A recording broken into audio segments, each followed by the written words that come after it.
Hi friends, welcome to GBR classes. ఈరోజు group 2 primary కీలో భాగంగా మరి ఇండియన్ పాలిటీలో ఆబ్జెక్షన్ చేయడానికి అవకాశం ఉన్నటువంటి క్వశ్చన్స్ను మనము ఒకసారి పరిశీలించే ప్రయత్నం చేద్దాం. ఈ క్వశ్చన్స్తో పాటుగా వాటికి సంబంధించిన ప్రూఫ్స్ కూడా ఒకసారి పరిశీలించి మరి అందరం కూడా ఆబ్జెక్షన్ చేయడానికి ప్రయత్నం చేద్దాం. ఒకసారి ఒక్కొక్క క్వశ్చన్ డీటెయిల్గా చూసి వాటికి సంబంధించిన ప్రూఫ్స్ కూడా పరిశీలిద్దాం. ఇక్కడ చూడండి, క్వశ్చన్ నెంబర్ 52. ఇది మాస్టర్ క్వశ్చన్ పేపర్లో క్వశ్చన్ నెంబర్ 70. రాష్ట్రపతి కార్యనిర్వహణాధికారులను మంత్రిమండలి సలహా మేరకు మాత్రమే అమలు చేయగలడు. Yes, that statement correct. A statement correct? B statement చూసినట్లయితే 1978లో జరిగినటువంటి 44th కాన్స్టిట్యూషనల్ అమెండ్మెంట్ సుప్రీంకోర్టు సూచించిన పరిమిత కేసులు తప్ప మంత్రిమండలి నిర్ణయాలను అమలుపరచని ఎడల రాష్ట్రపతిని అభిశంసన చేయడానికి వీలవుతుంది. యాక్చువల్ ఈ స్టేట్మెంటు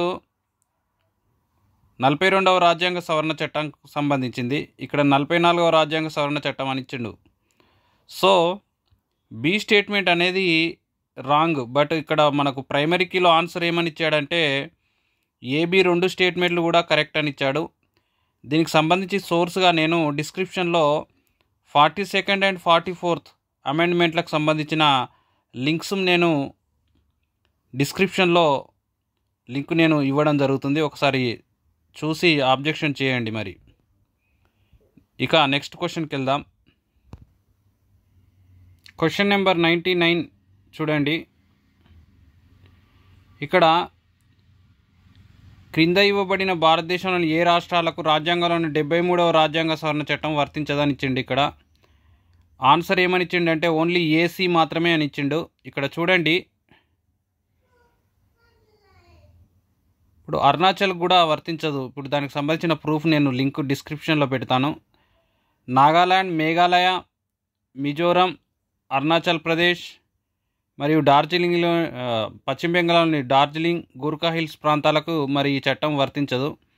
దీనికి సంబంధించిన లింక్ నేను డిస్క్రిప్షన్లో ఇవ్వడం జరుగుతుంది. అంతేకాకుండా దానికి సంబంధించిన పీడిఎఫ్ వాట్సాప్ గ్రూప్లో కూడా ఆ వాట్సాప్ గ్రూప్ లింక్ కూడా నేను షేర్ చేయడం జరుగుతుంది. చూడండి ఒకసారి ఆ పీడిఎఫ్ ఆ లింక్ ఓపెన్ చేసి మరి ఇది ఖచ్చితంగా కలిసే ఆన్సర్. ఇది బలమైన ప్రూఫ్ మనకు ఉన్నది కాబట్టి దీన్ని ఆబ్జెక్షన్స్ చేయండి. నెక్స్ట్ క్వశ్చన్ చూద్దాం. ఇందులో చూడండి, ఆన్సరు నాగాల్యాండ్, మేఘాలయ అని మాత్రమే ఇచ్చిండు. బట్ అరుణాచల్ ప్రదేశ్ కూడా ఆన్సర్ అవుతుంది. ఏబిసి కరెక్ట్ అవుతుంది ఆన్సరు. బట్ ఏసీ అని మాత్రమే ఇచ్చిండు ఇక్కడ. ఇది ఆబ్జెక్షన్ చేయండి. మరి ఇంకో క్వశ్చన్ చూడండి. ఇక్కడ క్వశ్చన్ నెంబర్ 56.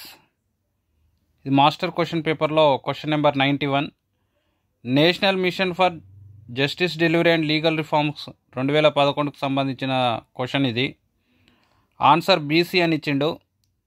మరి ఇది చాలామంది ఈ క్వశ్చన్ చేయమంటే చేశాను. బట్ దీనికి సంబంధించిన బలమైన సోర్స్ అనేది నాకు లభ్యం కాలేదు. ఎవరికైనా సోర్సు లభిస్తే చూడండి ఒకసారి.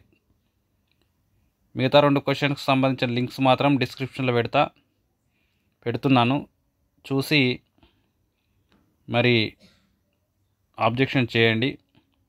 అదేవిధంగా మరి మొదటిసారిగా నా ఛానల్ చూస్తున్న వాళ్ళు మన ఛానల్లో గ్రూప్ 2కు సంబంధించి అత్యంత స్టాండర్డ్గా క్లాసెస్ మరియు వాటికి సంబంధించిన పీడిఎఫ్స్ కూడా అందించడం జరుగుతుంది. అదేవిధంగా లింక్ ద్వారా నా యొక్క వాట్సాప్ ఛానల్లో కూడా జాయిన్ అయ్యి మరి నా ఛానల్ను సబ్స్క్రైబ్ చేసుకుంటారని ఆశిస్తూ ముగిస్తున్నాను.